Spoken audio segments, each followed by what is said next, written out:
my daily spot for Dr. Angela. I am your host, Dr. Angela Westchester. You guys know what I like to do on the show. I want to enlighten you. I want to inspire you. I want to empower you to become your best self. Now, Scripture reminds us that the tongue is a small thing that makes grand speeches, but a tiny spark can set a great forest on fire. And today we want to get you fired up about having an attitude of thankfulness. Our guest today is Robert Perkins, and we're talking about his book, Let Us Give Thanks. You know what I'm going to tell you to do next. Go on, get comfy, get cozy, get your coffee or get your tea, because we are about to get started. Good morning, Robert. Thank you so much for joining me for our Daily Spark with Dr. Angela. Well, thank you for having me. Oh, absolutely. Now, as is the custom here on the show, we always give our authors an opportunity to introduce themselves to perhaps the one or two people out there that are unfamiliar with you or with your work. So my first question for you is, what makes Robert Robert? Well, I like relaxing at home. I like to write when the inspiration hits, and being with my friends. Absolutely, absolutely. Now, do you think that the fact that you were born and raised in Kentucky has helped to make you the person that you are today, having those great Southern roots? Yes. Absolutely. As someone born and raised in the beautiful Commonwealth of Virginia, I must say that it does definitely put a little extra spin on who we are. I love it. Now, being an author, is that something that you always wanted to do, or did you find that that was something that happened a little later in life? That came later in life. The inspiration came after I had started writing several years, and it came when my wife and I were sitting at home reading one day in the Sunday paper, and I noticed that of all things, the retailers had skipped the retail ads from one season to the next. They totally left out Thanksgiving as if that was a sales season. And I thought, that shouldn't be. Thanksgiving is as important once as a season as any other. Let me see how many poems I can write about being thankful for Thanksgiving. So for the next 30 days, I came up with 41 titles of poems for the Thanksgiving season. Of course, I wasn't thinking of writing a book at that time. But when I did decide to make it into a book, I contacted a vanity press, and they said, "Oh, you got to have at least 80 to 100 poems." I said, "Oh boy, I got to get busy on this." So for the next month, I gathered up some more ideas and came up with a book, Let Us Give Thanks, and that's how it got started. Absolutely, absolutely. Now, backtracking just a little bit, I see that at the age of 2, you lost your sight due to illness, but within about 6 months later, your vision was back. That is definitely a reason to be thankful. Can you tell us a little bit about that story? Yes. I was born with epilepsy, and it drained the seeing part of my vision, and it just drained it away until I was totally blind. And my mother and father, they took me to the best doctors they had in Kentucky. And at first, they put me on 3 medications at once to hopefully get my vision back. But with all 3 medications, I guess I broke out in hives, and I scratched and I itched, and they took me off one, and then I had another side effect. And the doctor said, "You better pray I get this right, or he's going to be blind the rest of his life." Well, about a week before Christmas that year, Mom had me in a cart at a grocery store or something. She said, "And I was pushing you down the aisle, and all of a sudden you reached out for a teddy bear." I had my sight back about the age of two and a half. She says, "Oh, it's the best Christmas present I'll ever have." I got my sight back at the age of 2.5. That is amazing. What an awesome thing. I know your mother was totally and completely pleased. It's like, yes. Oh, I know she was. She's first. Absolutely. Absolutely. She told me, she said, I was saying, he can see, my baby can see. Absolutely. Absolutely. Now, fast forwarding back to your book, how did you decide when was the proper time to start writing? Did you have a process there? Did you say mornings, evenings, when you had time kind of to yourself? What was that process like? It was usually in the evenings, somewhere around 7 o'clock, 8 o'clock in the evenings. I'd get my notebook out, and I'd sit down and just start making out a list of things that I could think of to be grateful for. And then like my sister always thought, wouldn't it be right to write the poem and then give it a title? To me, I think you'd start from the title and work yourself down. Give myself a goal to work from, But I would like to sit and concentrate and write in the evenings. Mm-hmm. Now, when you got the news that said, you need to have 100 poems, and you were about halfway there, how did you feel in that moment? But then let's kind of flip side of the coin. Now that you've done all of the poems that you need and you have a finished product, how do you feel with that end result? Well, I'm very well pleased. It's just that I need to get some sales. It feels great to be a published author. It really is. I just need to get some sales now. Absolutely, absolutely. It's really interesting, and I'd like to ask those types of questions because for so many people, their answer is, when I was going through it, I thought that it was really tough. I was halfway, and I thought, yay, I've done, all of these things. And it's like, nope, you're only halfway. And it's like, oh, wow. And then you have to find a different set of things that motivate you to keep you going or to to push yourself forward.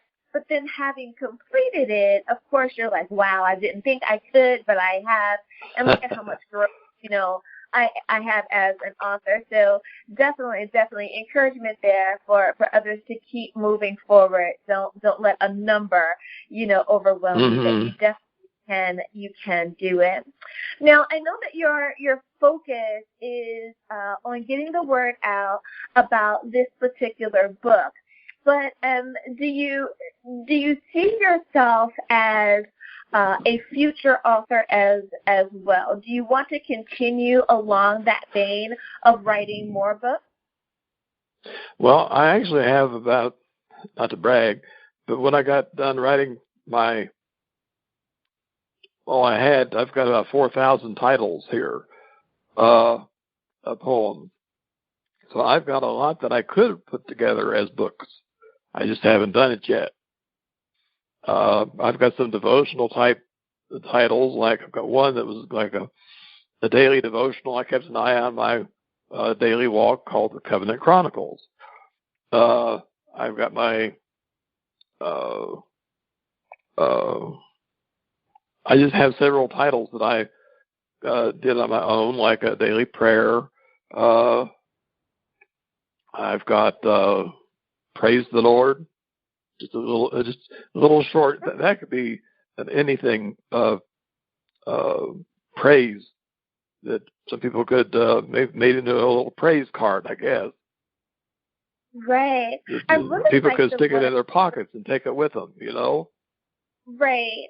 I really like the one that you were talking about, the Covenant Chronicles. I could really see that being a something, because if you made that into a devotional but then you also had a workbook that went along with it, and you gave people an opportunity to use, some people use a SOAP, S-O-A-P format. Some people use a SOAR, S-O-A-R format of being able to just really write down or journal what they just read in the Covenant Chronicle, and how does that apply to your life, and what is my prayer, what is my praise, that I'm looking forward to seeing God manifest in my life according to the devotional that you put down. Oh yeah, I can definitely see that being a really, really awesome thing there.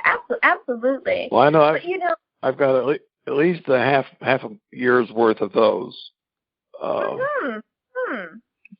But see, that's what happens when God gives you the inspiration and He puts it down, and you follow through with what you're supposed to do. It does become what it is supposed to come. But let us give thanks. I love the title of that book. And I like how you're trying to remind people that we need to walk in that attitude of gratitude. Now, do you find that when you are going about your day, how do you remind yourself to be thankful, to have that attitude of thankfulness? Well, usually when I wake up, I thank him for seeing me into another day. Seems like ever since I wrote that book, I'm more thankful for things than I was before. When I go to bed, I thank him for seeing me through for everything that's happened. Of course, I'm always saying, Lord, I'm sorry for what I did. If anything that was wrong, I'm sorry. But I'm always thankful for what, excuse me, for what He's blessed me with food, clothing, anything and everything that I can think of, because we're so richly blessed. We don't even notice it sometimes. You are so right on that. I think one of the first things I thought of when I was writing up the introduction to that book is some of us don't even think about the police and the fire department as a blessing, but they are. I mean, they protect us. They're there when we need them, but they're a blessing. And of course, then there's the military. There's the military and our government. A lot of people complain about the government, but they're there to help us and to guide us. So, and of course, for the other things like the nature and the seasons, income. Gotta have income. We'd be in bad shape if we didn't have income.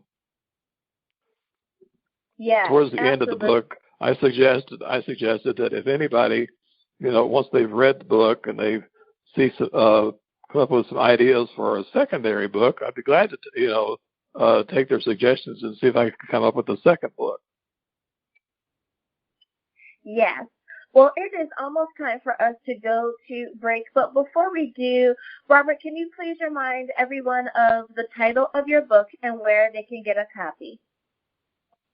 It's called Let Us Give Thanks, and it's being sold on Amazon, and I think it's Barnes & Noble. And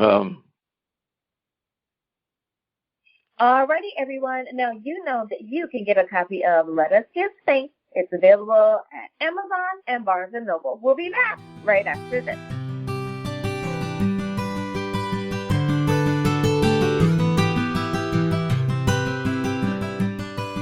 And we are back. Thank you so much for joining me for Daily Spark with Dr. Angela. I'm your host, Dr. Angela Westchester.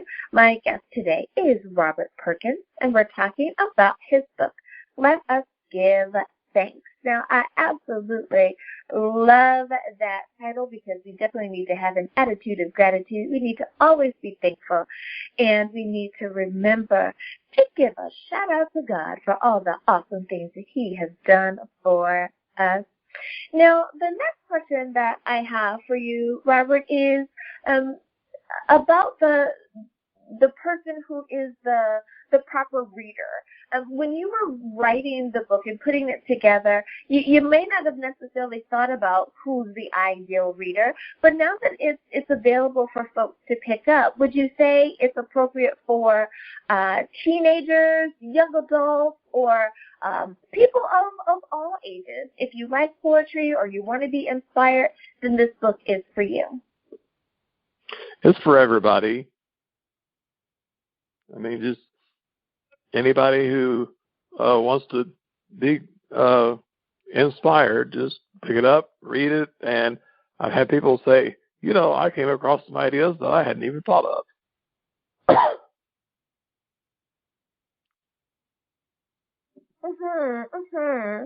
I definitely can understand that. Now, how do you suggest that we read the book? Should we read it from cover to cover, like straight through, and consume all of the poems, or should we take our time and kind of read it more so like a chapter and just read a few pages a day or at a time, and really take time to digest those? Just a few pages at a time, a little here, a little there. I mean, you don't have to read it all at once. As you said, just kind of digest it a little bit at a time. Absolutely. Now, for someone who would like to use a new resource, we're in a new year, and so many times, new year, new you type of way of looking at it. With that being said, do you think that people could use your book as a form for their devotional, that they could go through the poems and have 100 days worth of poems, taking it one day at a time? Sure. I don't see why not. Absolutely. I mean, I believe it's only about 101 pages long, so they could read it and then start over if they want to.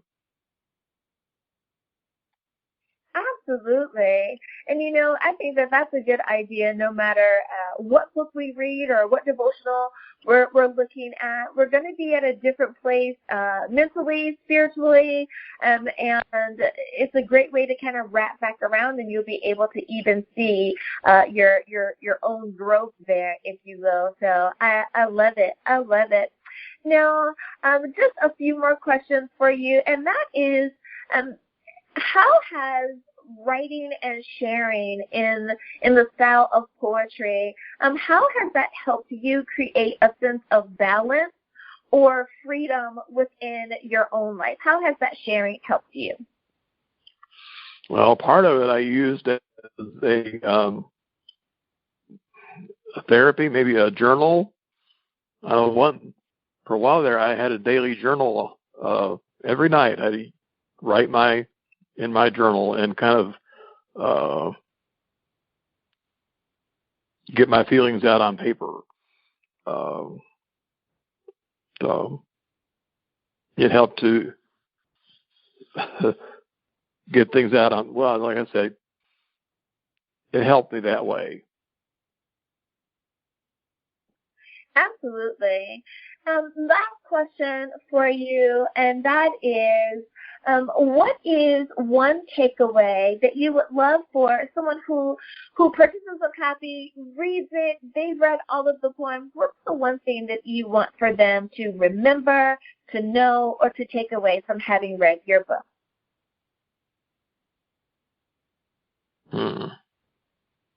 As I said, to remember to give thanks. And it's not just a one-time a year book. It's to always give thanks. To be grateful for what you have, and to always look about you and to find something else to be thankful for, not just once a day or once a year.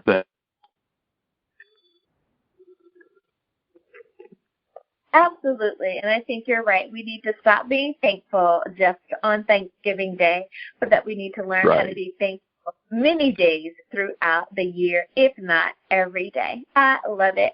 Well, Robert Perkins, thank you so much for coming on and sharing your book with us here today. I have enjoyed.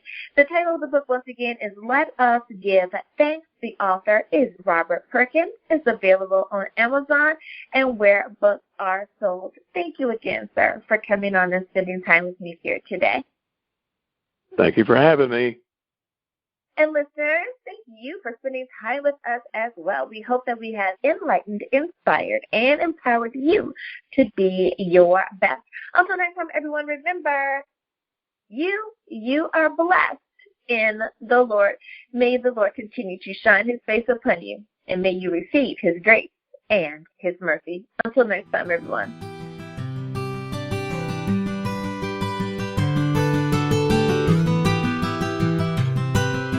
Good morning, and thank you so much for joining me for Daily Spark with Dr. Angela. I am your host, Dr. Angela Chester. You know what I like to do on my show. I want to enlighten you. I want to inspire you. I want to empower you to become your best self.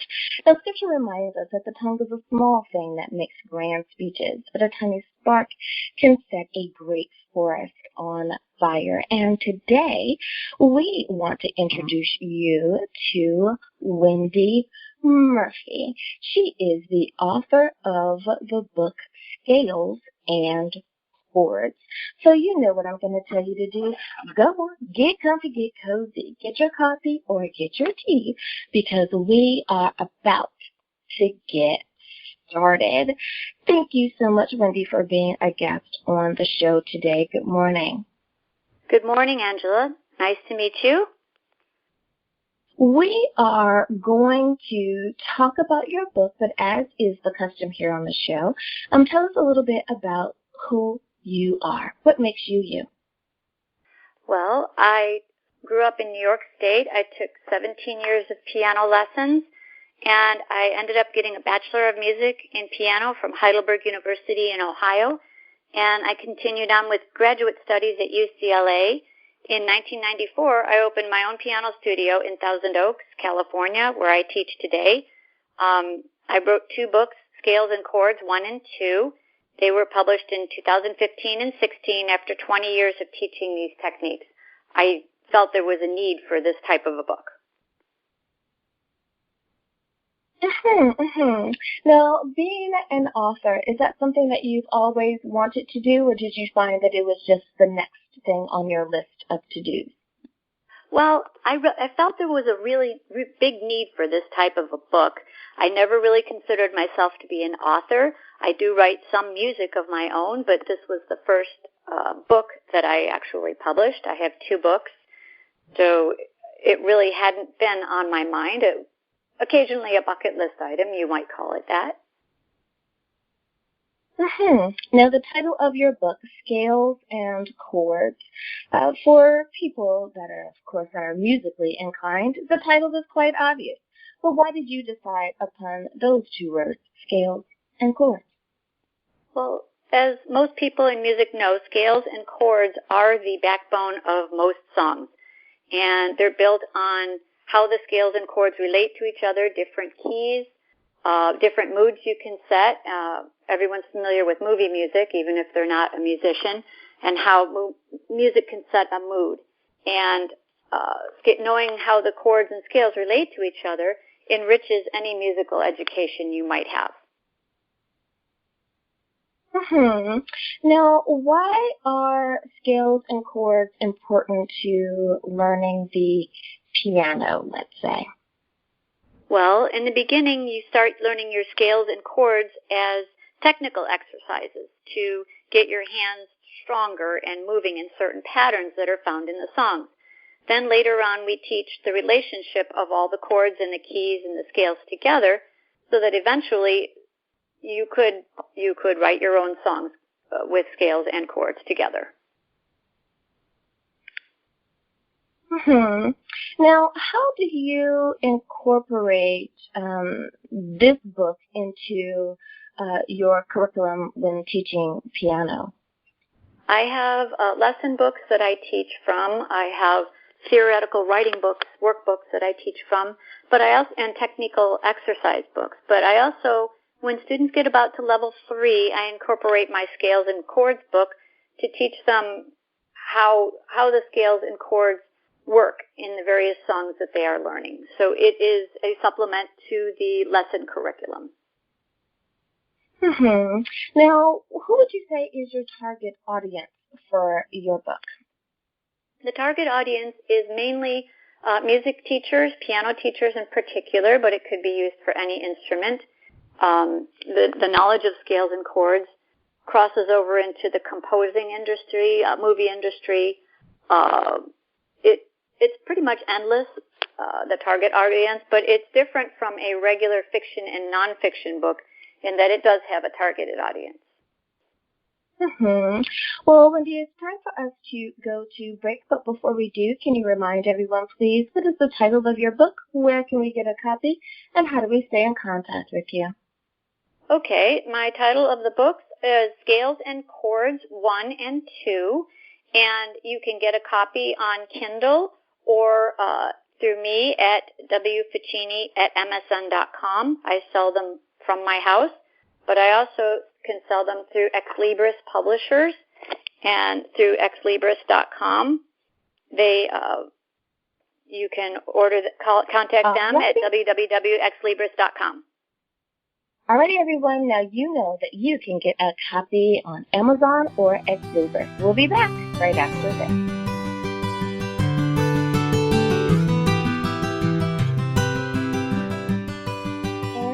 We are back. Thank you so much for joining me for Daily Spark with Dr. Angela. I am your host, Dr. Angela Chester.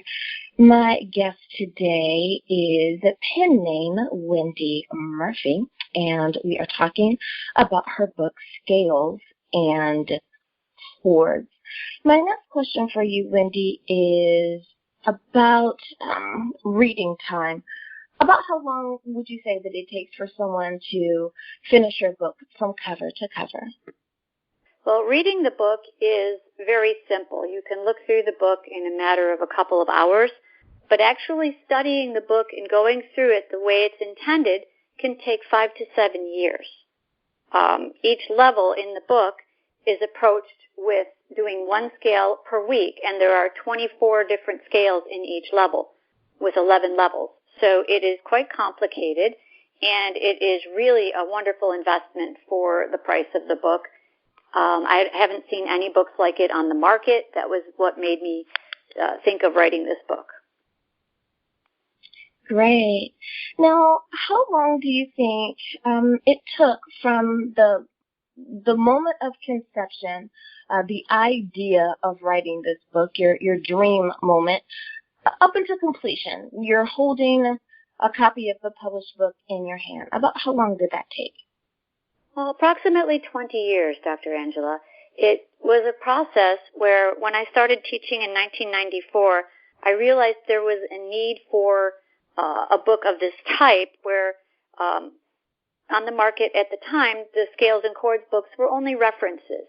They had all the same exercises for each scale, and once you learned them, that was it.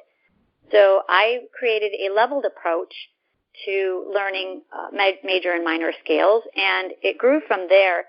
I incorporated them in my lessons, and in 2015, I published the first book.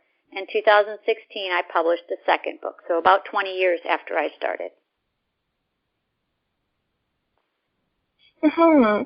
Now, when you were taking piano lessons, do you wish that there was a book like yours available to you at that time? I think at that time in the 1970s, it would have been nice to have a book to work from. My teacher taught me all these exercises by rote, so I don't know where she got them, and they were never in a book that I had. I did my due diligence when I did my books, could not find them anywhere, so I assembled them in a leveled approach that was similar to the way I was taught. But yes, it would have been nice to have a book. For many authors, they write this particular book and they feel as though they're done. They've completed they're off their task.